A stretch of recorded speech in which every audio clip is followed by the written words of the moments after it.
Усіх вітаю, любі друзі! Сьогодні у випуску. Лідер «Динамо Київ» зацікавив іменитий клуб з Ліги Чемпіонів. Стало відомо, скільки гравців Львівського Руху безкоштовно перейдуть в Львівські Карпати. «Динамо Київ» зробила перший зимовий трансфер у 2025 році. Легенда Шахтаря готовий до нового виклику. Друзі, ставте лайк цьому відео та поїхали дивитися новий випуск разом.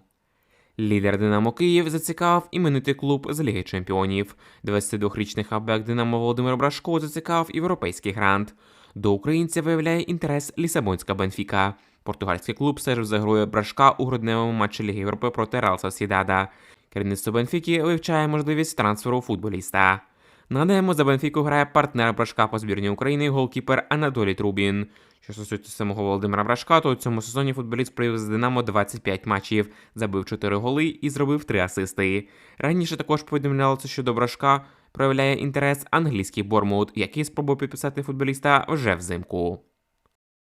На нашу думку, Володимир Брашко вже перевершив та переріс рівень УПЛ. В цій лізі надалі він буде лише деградувати, а тому перехід до лісабонської Бенфіки, яка є постійним учасником Ліги Чемпіонів, був би кроком вперед для гравця збірної України.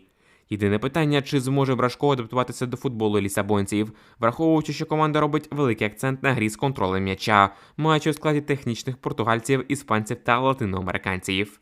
Брашко ж звик до більш вертикального фізичного футболу, який проповідує «Динамо Київ». Втім, можливо, Бенфіці якраз і необхідний такий виконавець, який зможе трохи збалансувати центр поля, додавши агресивності та динамічності середній ланці команди. Та й не будемо забувати про супергармату Брашка, що також додає його вартості. Втім, якщо, Володимире, і є інші варіанти, окрім Бенфіки, наприклад, той самий Бормут з АПЛ, то, на нашу думку, все ж таки краще було б піти шляхом Забарного та Миколенка і перейти в найсильнішу лігу світу. Друзі, якщо вважаєте, що «Динамо» теж треба продавати Брашка в Європу, то поставте лайк цьому відео. А от інший гравець, який на контракті в «Динамо Київ», і так покине київський клуб. ЦСКА Софія хоче підписати вінгера «Динамо» Георгія Цитаїшвілі, повідомляє Телеграм БГ. Він виступає за Гранаду на правах оренди. Вказано, що болгарський клуб пропонує «Динамо» 1,5 мільйона євро, а самому футболісту зарплату у 600 тисяч євро на рік. Відзначимо, що контракт 24-річного грузинського футболіста з «Динамо» розрахований до 2026 року. Орендна угода з Гранадою діє до літа 2025-го. У поточному сезоні футболіст провів 15 матчів за Гранаду. Цитаїшвілі забив 1 гол та зробив 1 асист. Сам футболіст неодноразово заявляв про своє небажання повернення в Україну, а тому тримати гравця, який не хоче тут грати, на нашу думку, неправильно. Якщо є можливість його відпустити, та ще за непогані гроші, то «Динамо» треба продавати грузина. Так, колись Цитаїшвілі був неймовірно перспективним футболістом. Його називали спочатку другим Ярмоленком, потім другим Циганковим, але він так і не реалізував свій талант. Хоча можливості для цього були. Але Цитаїшвілі не закріпився ні в «Динамо» Лучаського, ні в інших клубах УПЛ, де він був в оренді, а саме в Ворслі і Чорноморці. Зараз йому вже скоро 25, а грузин це залишається вічно перспективним. Його футбольна доля дуже схожа на долю іншого чемпіона світу 2019 року з молодіжної збірної України Владислава Супряги. І це говорить лише про одне. Талант – це лише половина успіху, а найголовніше для футболіста – це працьовитість та постійне удосконалення своєї гри. Чого, звісно, не вистачало як Супрязі, так і Георгію Цитаїшвілі. Друзі, якщо також вважаєте, що «Динамо» треба продавати Цитаїшвілі за 1,5 мільйона євро, то ставте лайк цьому відео. Нападник збірної України Роман Яремчук наїхав на легенду «Динамо Київ» Віктора Євгеновича Леоненка. У своєму новорічному дописі Яремчук подякував усім, хто був з ним у минулому році. При цьому футболіст звернувся і до Леоненка, обматюкавши легенду «Динамо». Через нецензурну лексику Яремчука в адресу Леоненка ми не маємо права давати її в ефірі, але відповідь від Леоненко довго не зачекала. Леоненко у відповідь на лайку з боку Яремчука заявив наступне. Яремчук – це пустишка, і з запасними не дуже то й хочеться розмовляти. Нехай краще своєму агенту пам'ятник поставить, що примудряється його скрізь втюгувати. А поки Яремчуку краще не потрапляти мені на очі, щоб я розбирав його гру. Дам йому пораду на майбутнє. Старших треба поважати, а не ображати, сказав легендарний Віктор Леоненко. Друзі, кого у цій дуелі підтримуєте ви? Яремчука чи Леоненко, який вважає, що Яремчуку не місце в збірній Україні? Напишіть свою думку в коментарях під цим відео. Стало відомо, скільки гравців Львівського руху безкоштовно перейдуть у Львівські Карпати. 4 гравці руху можуть підписати контракти з Карпатами вже найближчим часом, повідомляє видання «Футбол-24». Йдеться про нападника Ігоря Краснопіра, вінгера Іллю Квасницю та півзахисників Євгенія Пастуха та Олега Федора. Щодо інших футболістів руха, Карпати визначатимуться упродовж зимової паузи. При цьому ведучий каналу «Трендець» Дмитро Поворознюк заявив, що захисник Олександр Сич також перейде до Карпат. Хоча на футболіста також претендує і київське «Динамо». Нагадаємо, що обидва львівські клуби оголосили про своє об'єднання. Сезону 2025-2026 в чемпіонаті України будуть грати Карпати, а рух зосередиться на підготовці молодих талантів на базі створеної академії. Мета такого об'єднання – це створення боєздатної команди у Львові, яка зможе нав'язати конкуренцію «Динамо» та «Шахтарю» за право вважатися найкращим клубом в Україні.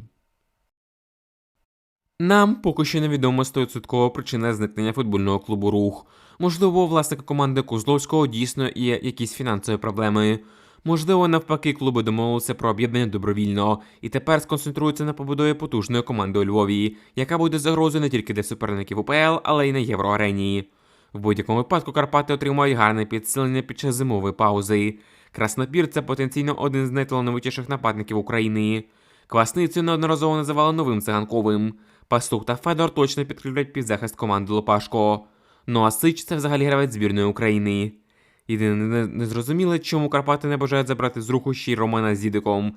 Перший міг би не взяти конкуренцію на позиції лівого захисника, а другий зіграти як центрального оборонця, так і опорника, такий собі Сарапій на мінімалках. Тим не менш, після такого солідного десанту з руху, Карпати, які і так мали хороший склад з українців та легіонерів, зараз точно будуть виділятися в нашій лізі. Команда у Лопашка зібралася дуже пристойна. І точно за якістю не гірше за Кривбас, Олександрію чи умовне Полісся. А тому вже в цьому сезоні очікуємо від Карпат боротьби за Єврокубки. Друзі, якщо теж хочете, щоб Карпати знову зіграли в Лізі Європи, а в майбутньому і в Лізі Чемпіонів від України, то поставте лайк цьому відео. Динамо Київ готує перший зимовий трансфер. Керівники «Руха» і «Динамо» близькі до домовленості щодо перегляду в київський клуб захисника Богдана Слюбика, повідомляє відразу декілька українських джерел. Згідно з попереднім планом, Слюбик приєднається до команди Олександра Шовковського 5 січня, коли у киян стартують збори в Туреччині. Рішення щодо підписання 20-річного центрбека «Руха» буде ухвалено до кінця січня. Якщо «Динамо» не вважатиме за необхідне підписання гравця, то він продовжить підготовку до сезону у складі свого нинішнього клубу на словенських зборах «Руха». Втім, за інформацією телеграм-каналу «Інсайдер від Пасічника 2.0», Богдан найімовірніше підпише контракт з київським клубом, навіть не проходячи перегляд. Джерело також зазначає, що «Динамо» продовжує боротися за підписання іншого гравця львів'ян Олексія Сича, на якого також претендують Карпати. Його перехід залежатиме від того, чи підпишуть кияни захисника Ворскли Іллю Крупського. Якщо з полтавським клубом домовитися не вдасться, то Сич буде пріоритетним варіантом на посилення правого флангу оборони. Слюбик – це один з найкращих молодих захисників з українським паспортом, а тому для «Динамо» це гарний варіант. Втім, враховуючи, що у киян і так молодий центр захисту, то не факт, що Слюбик зразу заграє та покаже досвідчений рівень гри. При цьому футболісту треба буде певний час на адаптацію, як і будь-якому молодому виконавцю. Цікаво, що ще півроку тому Слюбиком цікавилася Бенфіка, але тоді не зрослося. Зараз же в «Динамо» він може зробити непоганий крок вперед у своїй кар'єрі, щоб потім все ж таки перейти в європейський чемпіонат. Що стосується Сича, то «Динамо» було б непогано підсилити правий фланг оборони, враховуючи травматичність та нестабільність Тинчика і вік Караваєва. Хоча, на нашу думку, рівень того самого Крупського краще за Сича. Але вирішувати в цій ситуації керівництву та тренерському штабу «Динамо Київ». Легенда Шахтаря та Манчестер Сіті став вільним агентом, залишивши рідний клуб. Легендарний екс-футболіст УПЛ, а саме Донецького Шахтаря та Манчестер Сіті, бразилець Фернандіньо став вільним агентом. Ветеран, якому вже 39 років, повідомив, що залишає Атлетіко Парненце, з яким у нього завершився термін дії контракту. Цікаво, що і інша легенда Шахтаря, зірковий 36-річний бразилець Вілян, нещодавно теж залишив свій клуб, а саме грецький Олімпіакос, розірвавши контракт з командою. При цьому ні Фернандіньо, ні Вілян поки не збираються завершувати свою кар'єру. Друзі, як ви гадаєте, а чи знадобився б зараз досвід Ферни та Віляна нинішньому Шахтарю? Чи ці два гравці вже дуже старі для Шахтаря та УПЛ? Напишіть свою думку з приводу цього в коментарях. На цьому все. Дякую, любі друзі, що сьогодні були з каналу Football Days. Обов'язково ставте лайк цьому відео, також підписуйтесь на канал та пишіть свої коментарі стосовно усіх футбольних новин та подій. Зустрінемося з вами, любі друзі, вже дуже скоро. Бережіть себе та Україну!